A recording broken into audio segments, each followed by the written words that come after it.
what we're going to do is we're going to start with a recap of Derrick's case, and we'll go into it from there. Okay. All right, so today on Real Talk with Zeb, I'm here with breaking news, exciting news to hear about the Derrick Miller's release on May the 20th. I have today Miss Renee Myers. How are you today? Ecstatic. That's how I am. I can imagine. Before we get into it, for my audience that might not know about Derrick's case, let's do a recap and talk about Derrick's case and how he got into the situation he is in right now. Okay. All right. Well, Derrick's story actually starts the day before the actual incident. There was a security checkpoint that he was in charge of. They were checking vehicles and personnel that were going through into a hotly contested combat zone. One of the vehicles that was stopped that day was very suspicious for a couple of reasons. There were 55-gallon drums that he knew were used for IEDs. There were civilian clothes, which he knew was a tactic that the combatants would use once they had done their made their attack. They would put those clothing articles on and then melt into the civilian population. He noticed that the IDs had been tampered with, and also quite importantly and quite critically, the driver of that vehicle was being patted down by one of the men under his command. So they had instructions that if the serial numbers on the IDs matched the IDs on the weapons that were in their possession, they had to let the vehicle go, in spite of the fact that there was intelligence in the area that there was some Afghan National Army uniforms, weapons, equipment that had been stolen by insurgents, that they were to be on the lookout for that. In spite of that information, he was told to let that vehicle go. So you fast forward to the actual day that changed his life. They had been on 100% security for quite a long time, because they were, like I said, they were in a hotly contested area. They finally got to a spot where they could set up a fob, and they had gone down to 50% security so they could relax and have some chow. One of the men under Derrick's command pointed out an Afghan civilian inside their defensive perimeter. Now, this was the soldier who had patted down the driver of that vehicle the previous day, positively identified that man as the driver of that vehicle. Derrick went to question the man, got conflicting stories. He ended up questioning him twice. He questioned him the first time. His stories were conflicting about why he was there. He let what turned out to be a Taliban spy, but he let the man go and was concerned that he didn't ask piercing enough questions. He got permission from his commanding officer to question the man again, was assigned an interpreter and another soldier to provide overwatch. Brought the man back into the fob, questioned him, and the man got agitated during the course of the question, reached for my son's gun. My son fired to defend himself and protect his unit, and was subsequently charged with premeditated murder and sentenced to life in Fort Leavenworth disciplinary barracks with possibility of parole. Now, prior to this incident, Derrick had no blemishes on his record whatsoever. Absolutely and none. Prior to that, I think a week or two prior to that, he had just made sergeant. Correct. Not only that, this was his second volunteer tour of duty, correct? Correct. In a combat zone. Correct. Now, I have a tendency to get this confused, but my husband has reminded me that he served 2 tours in Iraq. The first one was his scheduled deployment. The second one was a volunteer. This assignment that he was on in Afghanistan was another volunteer, his 3rd deployment in 4 years.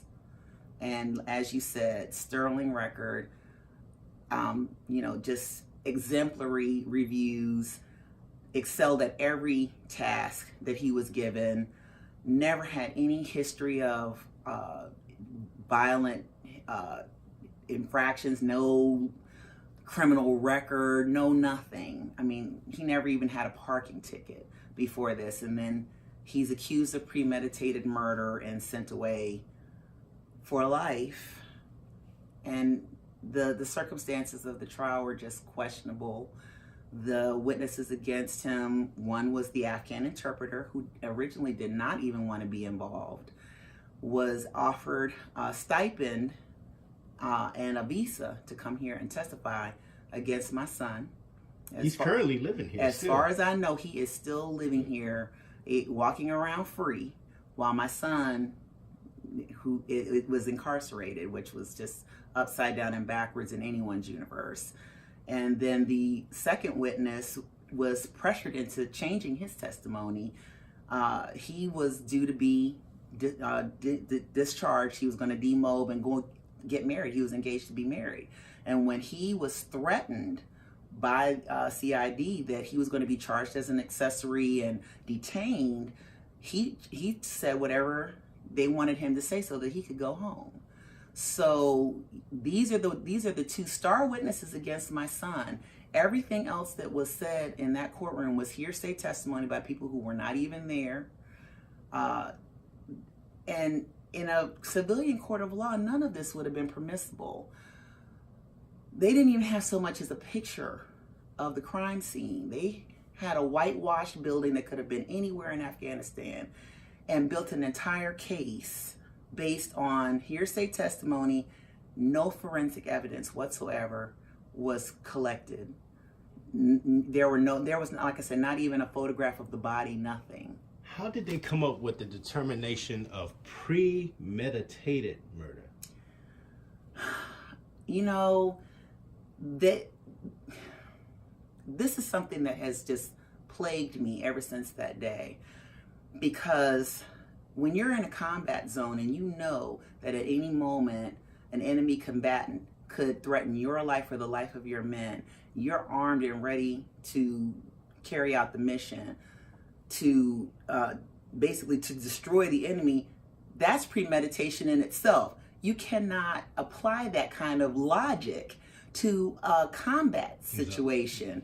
But basically, they made the case that my son was upset about being overruled at the security checkpoint the day before and had something to prove.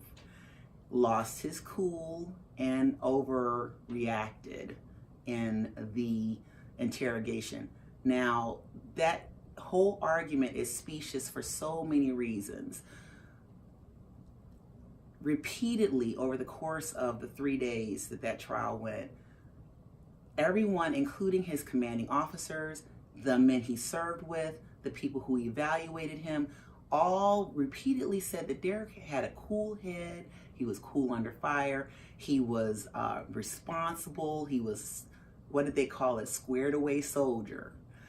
He never had a history in all of his deployments of ever losing his cool in that way, or being, having an attitude of I'm right and I need to prove that I'm.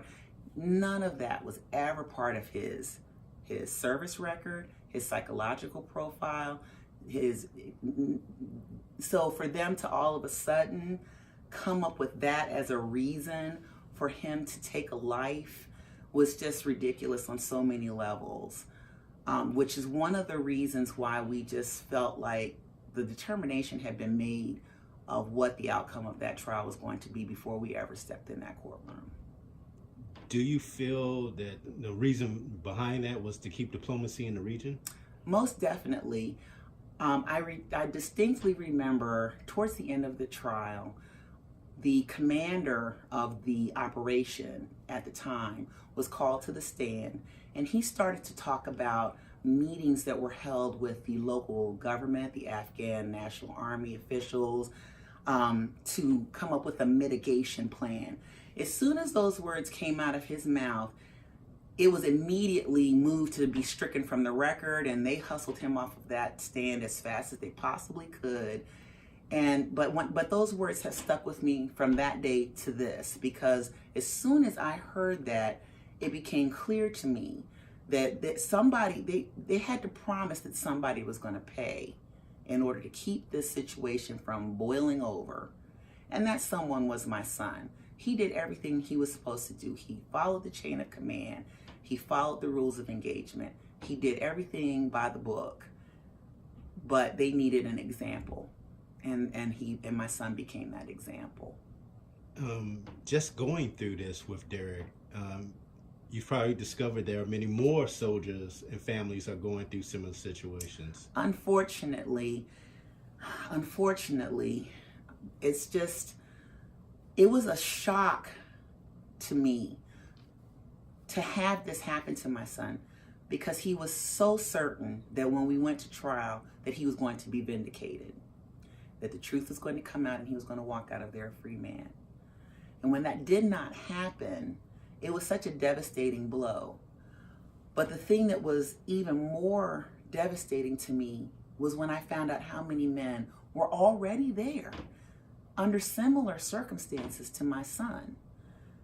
And then equally heartbreaking is the fact that it is continuing to happen today to soldiers who go into combat, into the most unimaginable circumstances, with their lives on the line, having to make split-second decisions, and then coming home and being charged with these ridiculous crimes and prosecuted by the very system that they went to protect. It's just devastating, and it makes me angry. Just speaking with Derrick about that, does he feel like, with other inmates on the inside, do they feel abandoned at times? It's interesting because there are some like Derrick who are fortunate enough to have family to advocate for them and to fight for them, who haven't given up hope. Unfortunately, there are those who, for whatever reason, a lot of what I found is that when you're faced with a situation this large, it can be intimidating and overwhelming. A lot of families don't know what to do, so they completely disengage. So then you have men like, Derrick, who really shouldn't be there, and now they have no one fighting for them. That's one of the reasons why the United American Patriots is just so, their mission is so crucial, because they will fight for the men who don't have anyone to fight for them, for the ones who are fortunate enough to have someone to stand up for them, they're there to support in any way they can. So that was actually, I'm glad you led into that. Let's talk about the United American Patriots, and the things they're doing and the things they did to help with Derrick in this case. I can tell you for a fact that by the time we got done with Derrick's defense in the original trial, we were tapped out emotionally, physically, and financially. We were at the end of our resources, and I tried in vain to fundraise on my own to see if I could rally some people who would come and help us fund this fight, because I knew it was going to be astronomical. It took every penny of our savings. It took our retirement fund. It took everything to pay for that. Even Derrick's former in-laws, they pitched in to help, and we had nothing left. So, and at that point, I was pretty much curled up in the fetal position, because someone had just finished ripping my heart out, and his wife at the time carried the banner, for which I will always forever be grateful. And she was the one who found the United American Patriots. Now, their entire mission at the time, in a continuing mission, is to defend people like Derrick, who make the hard decisions and come back and find themselves facing charges. They took on the entire burden of Derrick's legal defense. Oh, wow. Yes. And now you're talking about decades and not just Derrick's, but everyone who went before him, anyone that they've taken on after him. The event happened in 2010. The verdict came down in 2011. It is 2019. They have been paying for all of Derrick's legal defense since then. There's no way that we could have ever had the financial wherewithal to do that. And then the other piece that is even, I don't know if you can be even more amazing than that, but the other thing that they do is they support the guys when they come out. They don't just cut them loose and say, go with God, have a good life. They give them a little seed money to get started. They have educational programs, counseling programs, job placement. They actually help the guys pick up the pieces of their lives and move forward. Oh, wow. And it's just amazing. Like I said, we don't know where we would be. This story probably would have been over a long time ago had it not been for them. Now, did you personally get a chance to speak with the CEO, David Gerfine? Yes, I did. As a matter of fact, when we had his last parole hearing, that was my first time actually meeting him in person. I had talked to him on the phone. We had communicated by text message, but that was my first time meeting him in person. And I can't tell you how delightful that was. One of the things I love about him is he's so passionate about what he's doing. He has a vision for how he wants this organization to move forward. He is passionate about defending these guys who have gone to defend us. And he's just a genuinely down-to-earth person, very easy to talk to, very open to suggestions. I think that he is like the perfect person to pick up the mantle that was originally carried by Major Bill Donahue, who was the founder of the organization, had a vision, left a legacy that is going to bless many, many more families.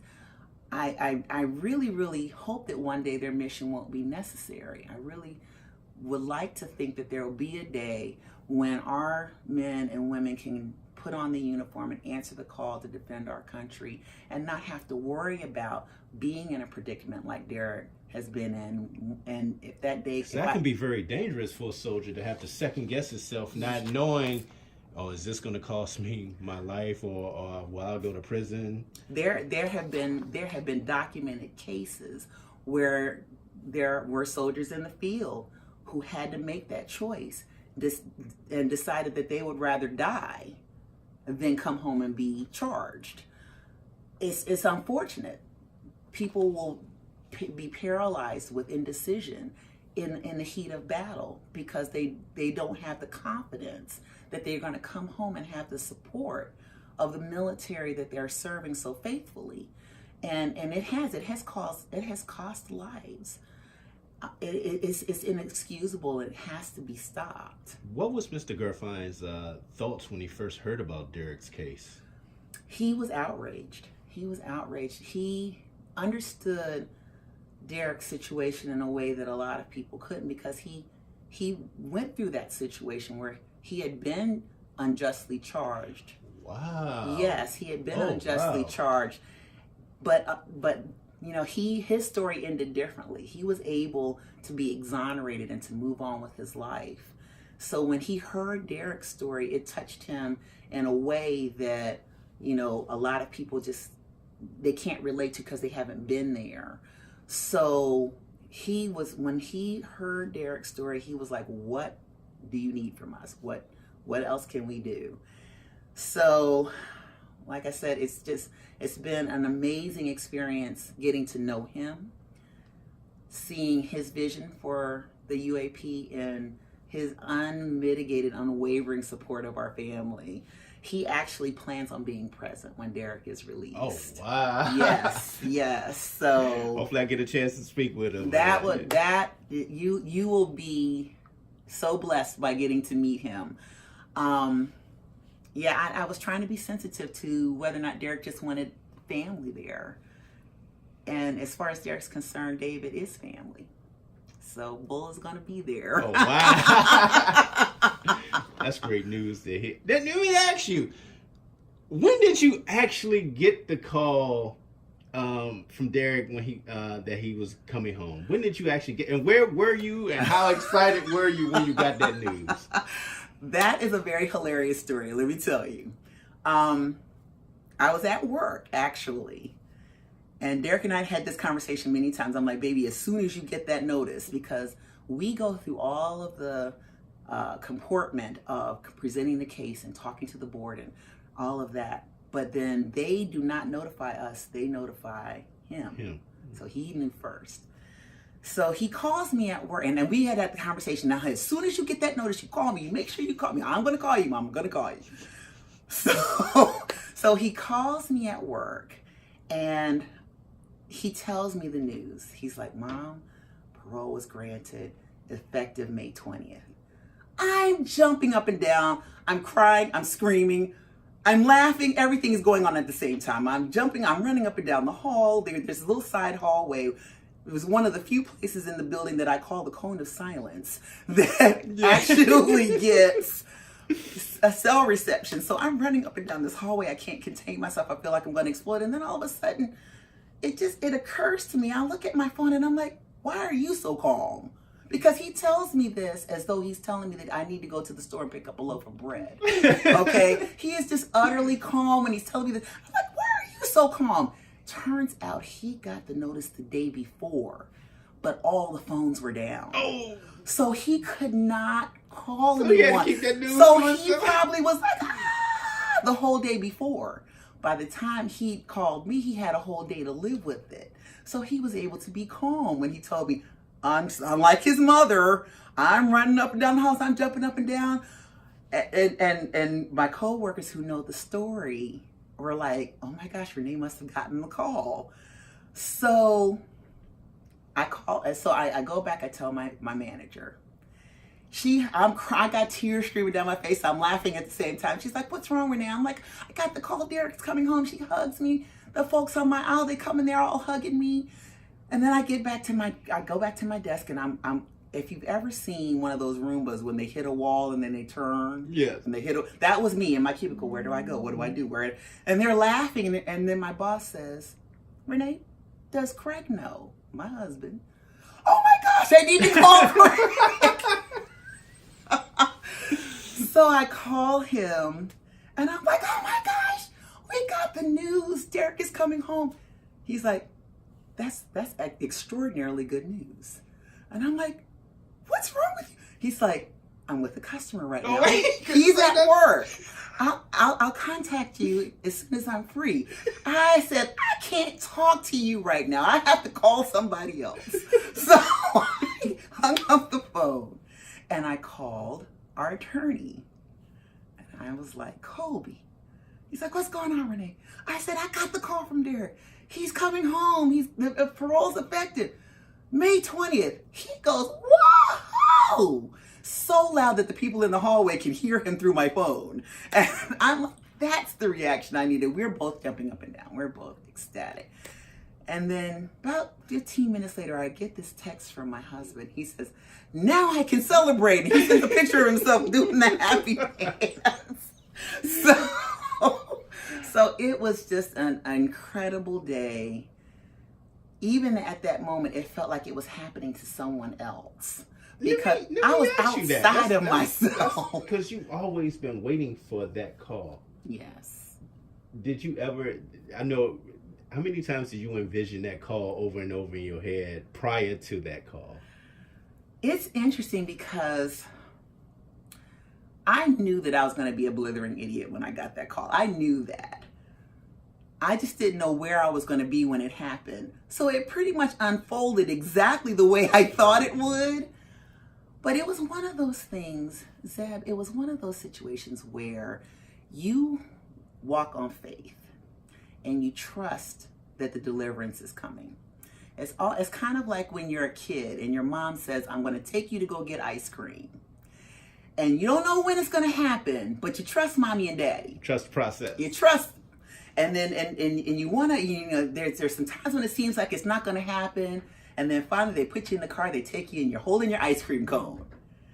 And that was basically how I was walking with God. I knew that he had the situation and that he was going to, the deliverance was going to come from him. I did not know when, I did not know how, and there were some long nights, there were some tears cried, there were some times when I just felt like I was just going to be crushed by the weight of it. But I was trusting that it was. So that was my day to get my ice cream cone. That daddy came through. God knew that he had this situation. He tasked me with things. He tasked my husband with things. And we had to just be faithful to walk those things out, knowing that he was the one that was touching hearts and moving at obstacles and overcoming barriers, and that as long as we were faithful to do what he tasked us to do, that he had the rest. Now I gotta ask you, with certain people involved with the case. Let's start with attorney Colby Volke. Colby Volke, you have to excuse me now because I'm gonna start getting emotional. Colby is an extraordinary man for so many reasons, but one of the things that I will always be grateful to him for is that we had gone to multiple attorneys for the appeals process. We actually had an attorney before him, and by the time he became involved, so many other attorneys had told us there was too much water under the bridge, that there was nothing that could be done. And they told us, that we're really sorry, but there's nothing we can do to help you. And then Colby came in. And one of the things I love about him is he's not one of those in the box kind of people. He was always looking at unorthodox ways that we could come at solving this problem. And he never was one to say, there's nothing that can be done. There's nothing left to try. There's nothing. He was always constantly trying to come at it from a different angle or apply something else. Because, he's got decades of experience doing this. He was one of the defenders for the Haditha trials, which was a, horrible situation. And he brought all of that expertise to bear on Derrick's case. And like I said, he was one of the people who picked up that baton when everybody else said the race was over. And it was amazing. He's been amazing. We'll always be grateful to him. Also wanted to talk about Beverly Pearson. Pearlson. Pearlson. Beverly Pearlson, her organization, the Band of Mothers, their sole purpose for being is fighting for guys like Derrick. Not just crimes in combat, any kind of unjust accusation. Because, guys get accused of sexual crimes. They get accused of other improprieties, other things that, will tarnish an otherwise unvarnished career, destroy a man's life. She cannot. The kind of person that she cannot see an injustice and see it unanswered. She was sent to us by Michael Behenna's family.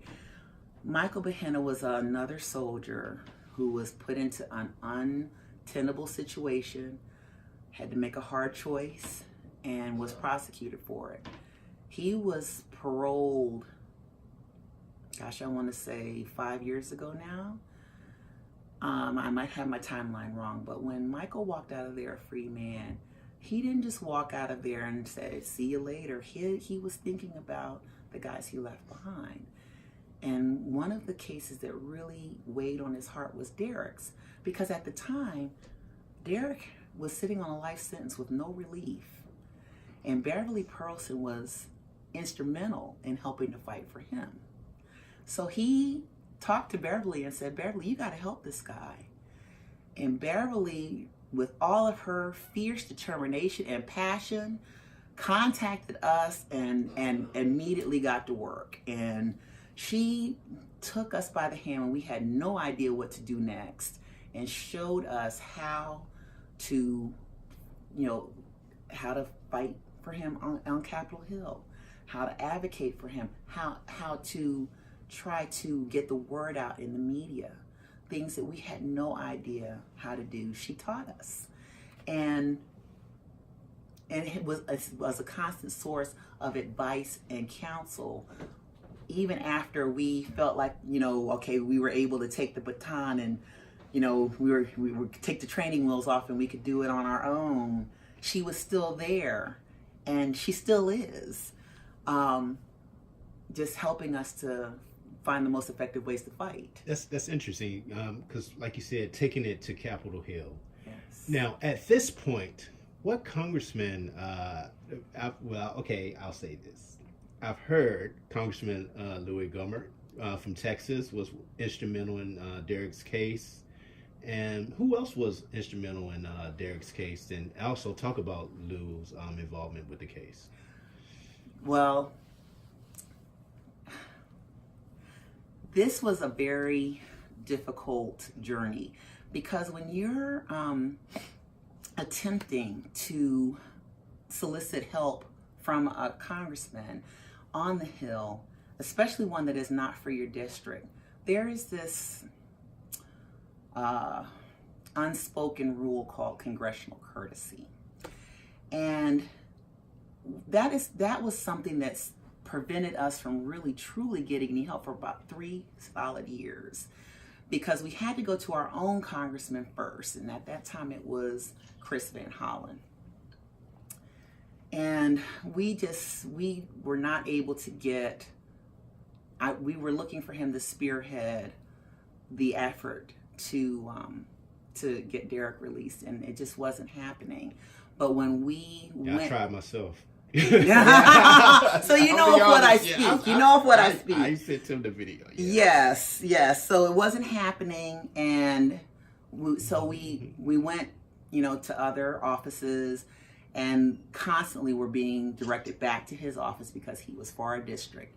Congressional courtesy, have to, So it was, like I said, it was very frustrating. It was a long, drawn-out process. But when we finally got to the point where we knew that there was nothing else that his office was willing to do, that was when we were able to really start talking to some people who were willing to step in. And, Louis Gohmert was one of those people. Beverly got us an appointment with him while we were downtown rallying for him on the steps of Congress, rallying for Derrick. Wow. We had our picket signs. We were out there, talking to congressmen, raising awareness, and she got us that appointment. We sat down and talked with Louis. And one of the things I love about him is that he when you're talking to him, he makes you believe that you're the only person in the entire room. Now, we had that experience with other offices where they would you would pour your heart out to them, and they really seemed to be listening. And then as soon as we walked out of the room, it's like we were never there. But with Louis, it was different, because not only did he appear to be listening intently, he was asking very cogent, very piercing questions, like questions that you would only be able to ask if you were truly paying attention. And then he made several promises to us that he has kept. Every time we have needed a letter, every time he showed up with himself, with his own presence. When most of the other offices that we talked to, we never got any follow through. But then it was, Louis Gohmert was one of them. Elijah Cummings's office was another office where, it was a chance meeting. We had an appointment with his chief of staff, and we were running a little late, and we were panicking because we didn't want to waste anybody's time. It was such a privilege to be able to get to talk to his office. We were running a little late. We were in the elevator, and who steps in? Who steps in but Congressman Cummings himself? My husband's like, he shakes his hand. He's like, we're on our way to your office. He was on his way to another meeting. But I had a packet of information that we were going to share at that meeting. So he took that packet and went to his meeting. And then we ran into him again in the hallway. And he had read that thing cover to cover. And he told us, whatever our office can do to help you, you let us know. You talk to my chief of staff. And then we had our meeting with Mr. Vernon Sims, who has been a tireless advocate. He has helped us with behind the scenes with letters and sound advice. You know, it has just been, you know, his office was helpful. Helpful and in different ways, but they also showed up at his last hearing. Mr. Sims was there in person, which was a huge show of support. There was Jamie Raskin's office, Congressman Raskin, who took over Mr. Van Hollen's seat. And, you know, he was also instrumental in getting a letter signed not only by his office, but by the president. Well, wait a minute. Yes, it was the president of the Congressional Black Caucus at the time, Mr. Butterfield, Representative Butterfield. So like I said, there were certain offices that we went to, we sat down with and talked to, that they didn't just talk to us, you know, as a constituent and gave us a chance to be heard and then moved on to the next meeting. It was, they listened to us, they heard us, they saw the injustice, and they felt moved to action. Though we're eternally grateful to those folks who actually followed through on their promises of assistance. Now, for many that don't know, this is only part one in the fight. Correct. The first part was to get Derrick home. Yes. Now, fight number 2 is to clear his name and to pretty much expunge that office record. Yes. What would that role be like? That's going to be the even more difficult part of the fight, because one of the difficulties in getting assistance from the congressional offices that we talk to is that they are very reluctant to get involved with anything to do with the military code of justice. So if the decision comes down from the military courts, they are already halfway to no. One of the things that we heard repeatedly is we cannot retry this case. So, you know, the struggle here is to actually get someone who is willing to examine the facts of the case, to see how it was handled or mishandled, and be willing to step into the ring. Because it's going to be, it's not, I can tell you right now, it's not going to be an easy thing. It's not going to be an easy thing. Now, with that fight, will attorney Kobe Volke be involved there also? Is that something that's a whole separate animal to deal with? Well, I know that Kobe is going to be there to support and advise in any way possible. We would never want to keep him from helping other families the way he's helped us. But I don't think that Kobe would ever say, you know what, I'm done. I'm moving on to the next. He's always going to be there with the sage words of advice and guidance whenever we need it. As far as the United American Patriots, they are completely committed to continuing to support Derrick in that way. And, you know, Beverly Pearlson, God bless her. She is definitely on board for that part of the fight as well. Another name that was mentioned, Cindy McGuire. Cindy McGuire. Hagerstown American Legion. Yes. Cindy is such a soft-spoken, very self-effacing, humble person. But she has stood with us when we were rallying down in D.C. She was right there with us holding a picket sign. She was chasing down congressmen. She was there every step of the way, every hearing that we've had, even with the knowledge that she might have to sit in the hall because we weren't allowed to have but so many people present.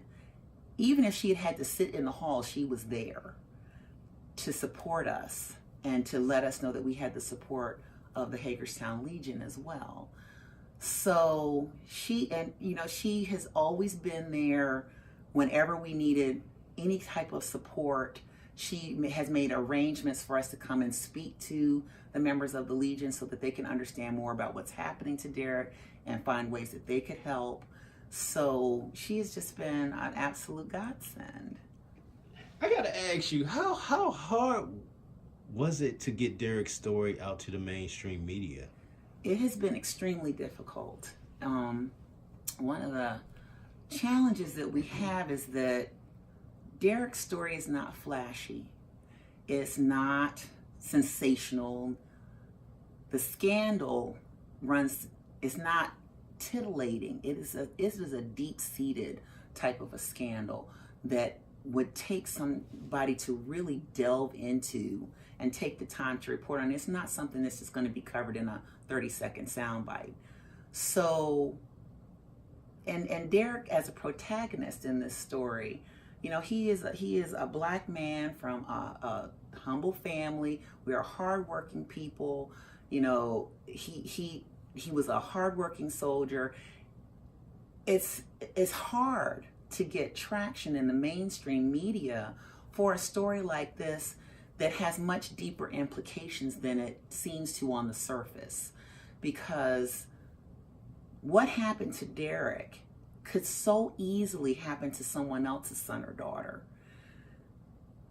When people ask me why they should care or what's so compelling about this, is that there are so many men and women right now at this moment that are in Derrick's situation. They are fighting for our freedom and they are fighting for their lives. And they have to make these hard decisions. And I don't want anybody else's family to have to be torn apart the way ours was. It's just unconscionable that someone would go to a foreign land and endure unimaginable hardships, leave their home and their families, and then come home.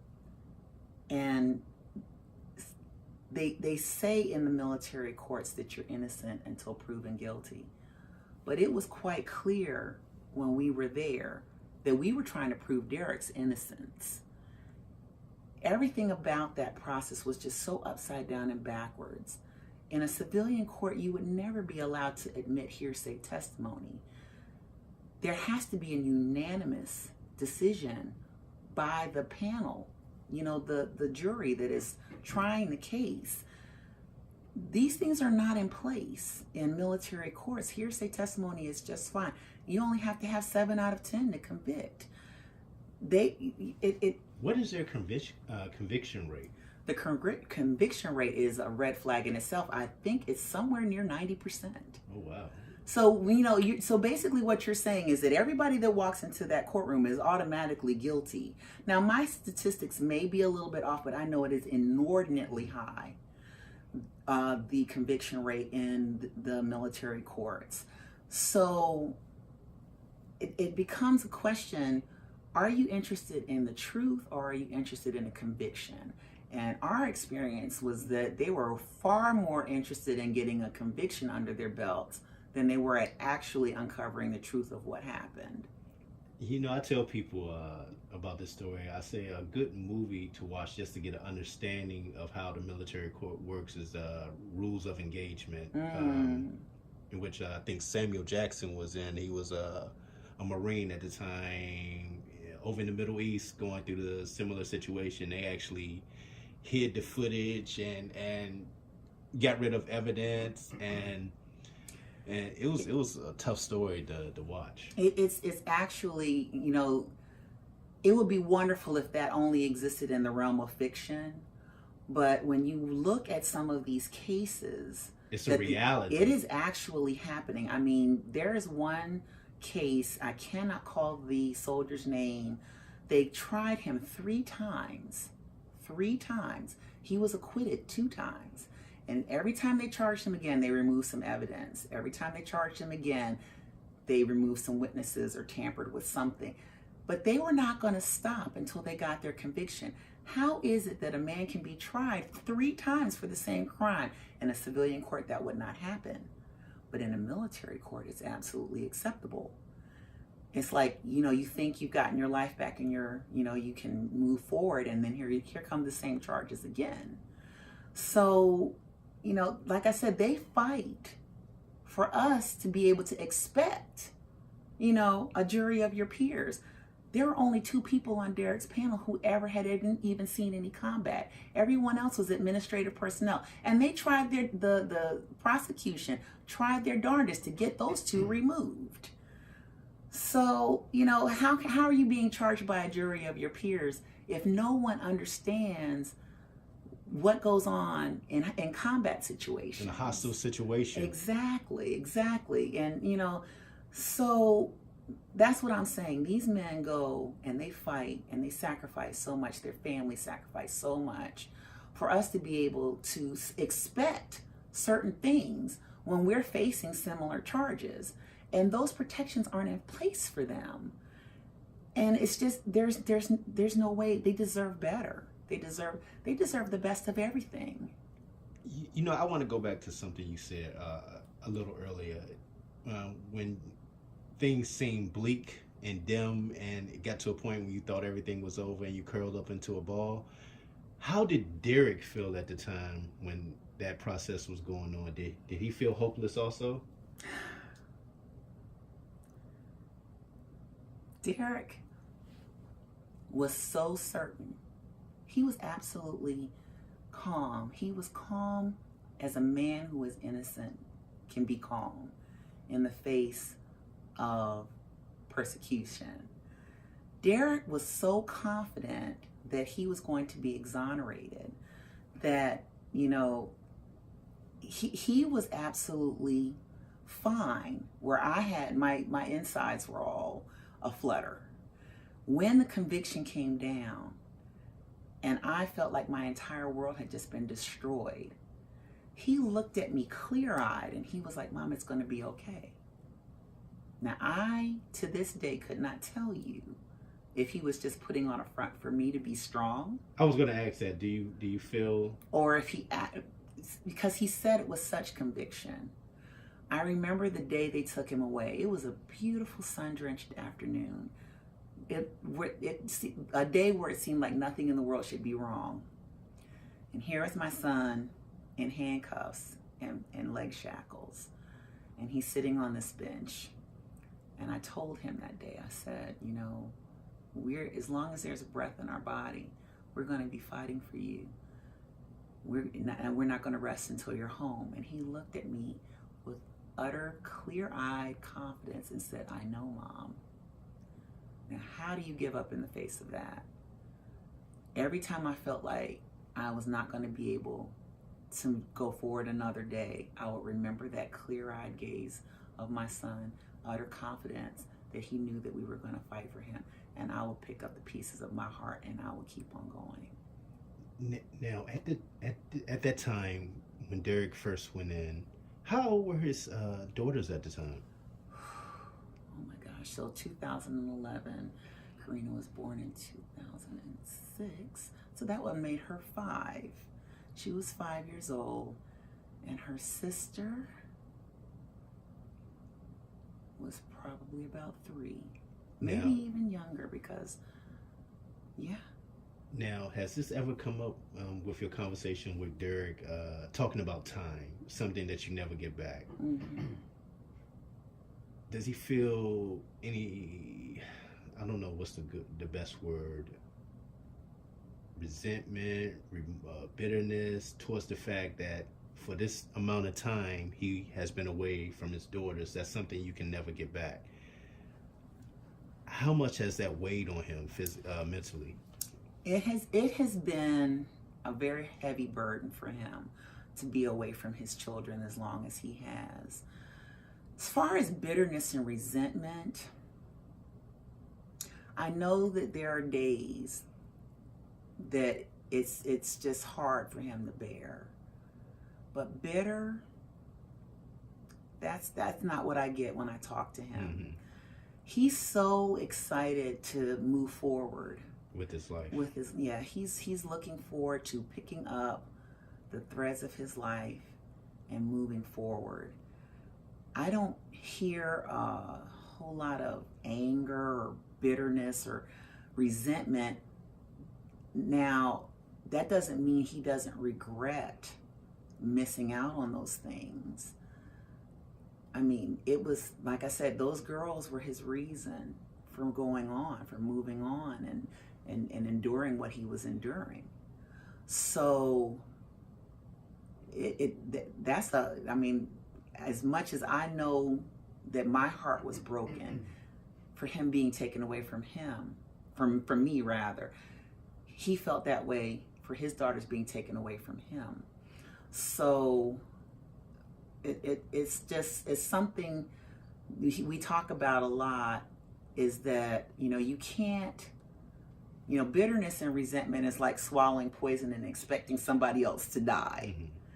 You can't function that way. You can't, your life is over when you live in that, where, we're a Christian family, so we believe that God restores what's been taken, and God, can mend what's been broken. That's interesting. Better question.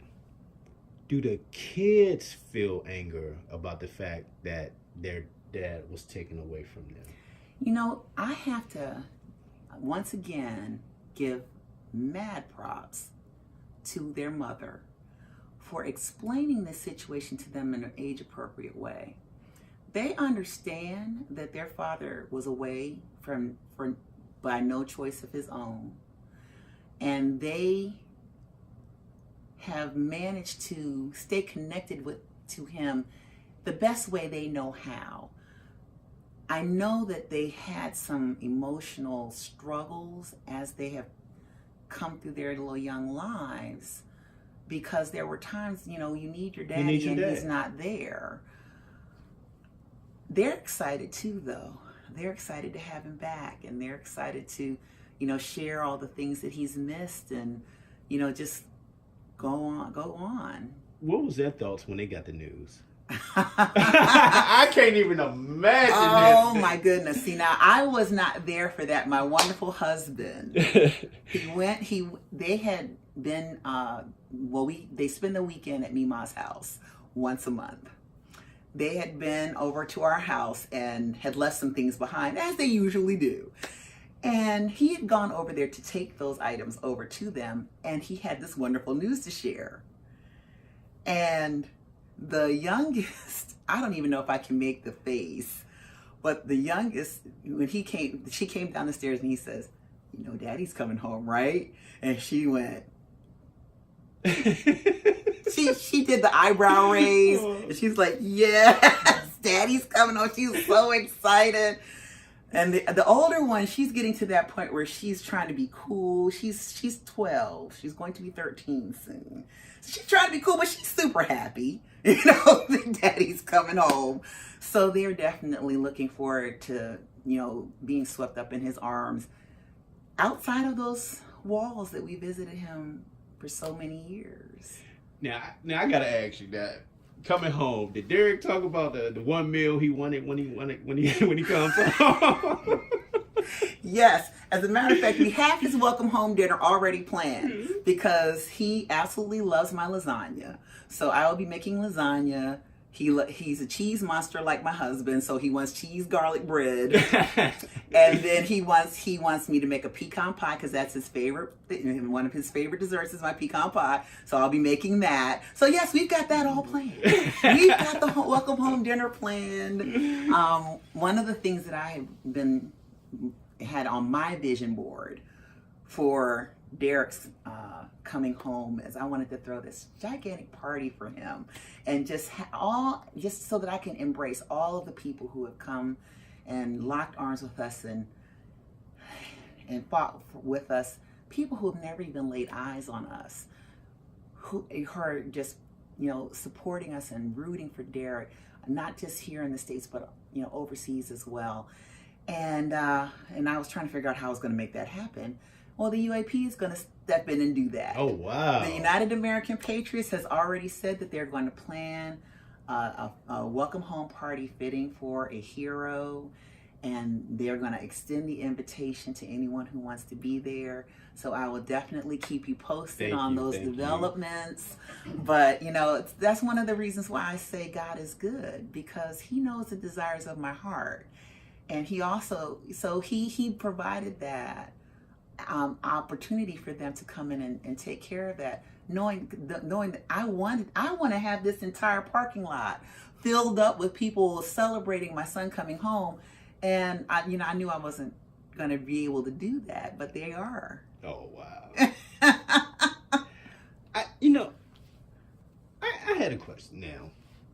With your grandkids, the girls, what if they decided one day they wanted to go into the military? How would you feel about that? One of the things that I have learned being Derrick's mother is that your children are only yours for a short amount of time. They're only here. You get to hold them for a little while. You teach them the best that you can. You give them a solid foundation, and then you have to let them walk their path. If my girls at some point come to me and tell me that they want to join the military, I will pray over them and I will be there to support them 100%. Because you cannot shield your children from life. This is not the path that I would have chosen for my son. You talked about that on the last interview. Yes, this is not the path that I would have chosen for my son, but I also know that God has a reason. He has a reason for all of it. So, like I said, we just have to be faithful to walk that path. And I know Derrick is going to do amazing things. And I'm so happy that he's going to get the opportunity to do those things. Because one of the things I heard, I'm not sure if it's true, he has been getting job offers already? Yes, yes. There have been some absolutely amazing veteran-owned businesses who have already stepped up and said the day he walks out of there a free man, he has a job with us. That's a blessing. It is a blessing, because that is one of the keys to being able to recover from something like this, is to be able to get back into the workforce. It's difficult when you have a conviction on your record, to be able to provide for yourself and to be able to get back on your feet. Those things, that makes an already difficult situation unbearable when you're unemployed and you don't have any options and your future is looking bleak. Fortunately for Derrick, he's got a loving family waiting for him. He's got a roof over his head. He can stay with us as long as he needs to, because I told him his primary mission when he comes home is to reconnect with his children. So he doesn't have that kind of pressure. Once again, I have to mention the United American Patriots, because for the guys that are less fortunate than Derrick, who will come out into a cold world, who is not likely to give them a second chance, the United American Patriots is going to be there to help them transition back. Well, that's great to hear news like that. They're doing stuff like to help. Oh, definitely. That's one of their closely held beliefs, is that once they have gone through what they've gone through, you can't just turn your back on them. That they deserve. They wore that uniform and they went into that situation, and they deserve our support and they deserve our respect. Now, I have to, let's talk about the process, where it went from to where we are today, where he's getting out on May 20th. The first step in that process was, at the time when convicted, he had got life. How did it move from that point to 20 years in order for him to be now, which made him eligible to sit before the parole board? The first thing that we had to do is we had to go through the military appeals process. There are 2 levels of appeals within the military courts, and we had to exhaust all of those options. Yeah, that was so much fun. But anyway, so we had to go through that. The next step could have been to go to the Supreme Court to appeal, but because of Derrick's conviction, I believe that's the way it was explained to me, in the nature of his case, that option was not available to us, so we could not appeal it at the Supreme Court level. After that, it became a journey of what can we do? How can we affect the outcome that we've got here?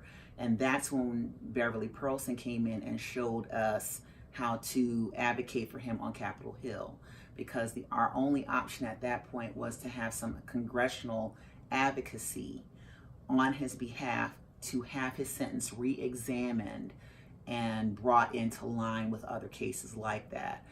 So that has been the bulk of our journey, has been obtaining that congressional support and having them advocate to apply that pressure and have the opportunity to have his case re-examined. I mean, not his case, but his sentencing re-examined.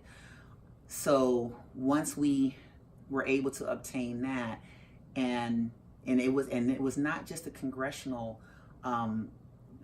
advocacy, but it was also the many cards, letters, emails, phone calls, petitions of just average people who saw Derrick's case and wanted to do something to help.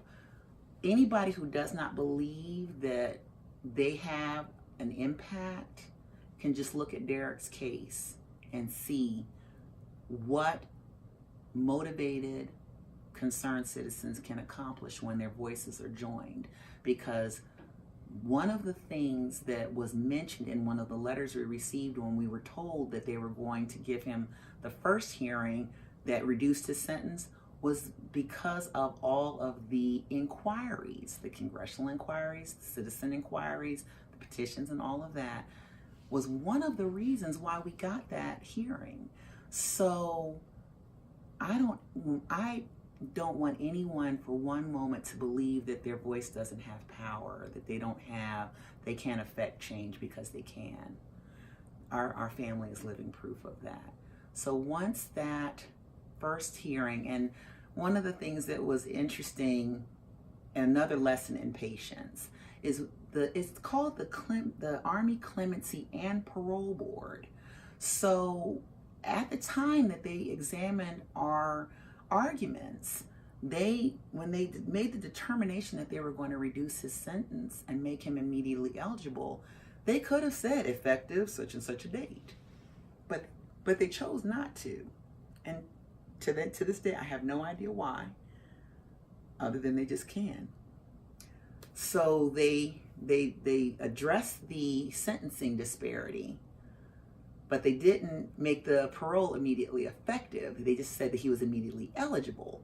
So then we had to crank up the machine again, gather up all the information, the job offers, his letters of support, all of that, his plans for afterwards, his living conditions and all of that, and go back to that same board again, and then ask them to make his parole effective. And that's where we are today. Derrick coming home on May 20th. I gotta say, I'm really thankful and honored that you opened up your doors to me 3 years ago to talk about the story of Derrick Miller. Been talking about it, because I'm part of the bully world, with the dogs. I shared this story with everybody in the bully world. I tried to reach out to Congress people, Yes. So just to get it out there, because and just to hear today that May 20th, it all. I just really appreciate the fact that you open up your doors to me. I'm not a mainstream media guy, but... Zeb, let me just tell you how much my family is indebted to you. I wanted to make sure that I got a chance to say this, because you gave us a voice when no one else would. There were many times when I felt like, and my husband felt like, we were just this little tiny voice in the wilderness shouting and nobody could hear us. And you came in and did an in-depth interview at a time when we could not get anyone to pick this story up. And it's because you not only saw an unjust situation, but were moved to action, that we get to sit here and celebrate with you today. So thank you so much for what you do. I know that I'm grateful. My husband is grateful. Derrick is grateful. And I know that there are so many lives that have been positively impacted by what you're doing. So Oh wow! thank you. Thank you so much. I really appreciate that. You're so welcome. And I cannot wait to Oh, the my following days. goodness. I'll be out there. So I'm really looking forward to that. I'm quite sure a lot of mainstream media will probably be out there that day also. We hope. We really do hope, because, even though a lot of folks are just now coming into the coverage of this story and just now finding out about what's happened to Derrick and what's happened to our family, I would really hope that someone would be moved and motivated to delve deeper into this, to do an in-depth investigative report and help us bring light to a situation that never should have been allowed to proliferate the way it has. And, like I said, you can say that you were there first, but anybody who wants to come to the party is welcome. Always. Okay. Always welcome. But again, I'm truly thankful for that, and I'm glad after all this is finally come to that point. He's coming home, so I'm really looking forward to it. I can't wait for him to meet you, Zeb. Actually, I'm gonna write him again before he comes home. So I wrote him once. I'm gonna write him again before he comes home. So just let him know I'll be out there. Awesome sauce. Okay. We're so excited. Today, this wraps up the interview on Real Talk with Zeb with Renee Myers, the mother of Sergeant Derrick Miller, who will be coming home. Yay! So you'll see it on the mainstream media, I'm quite sure. But today, I have her on Real Talk with Zeb, and I really appreciate it, your time today. Thank you so much. Thank you, Zeb. All right. Take care.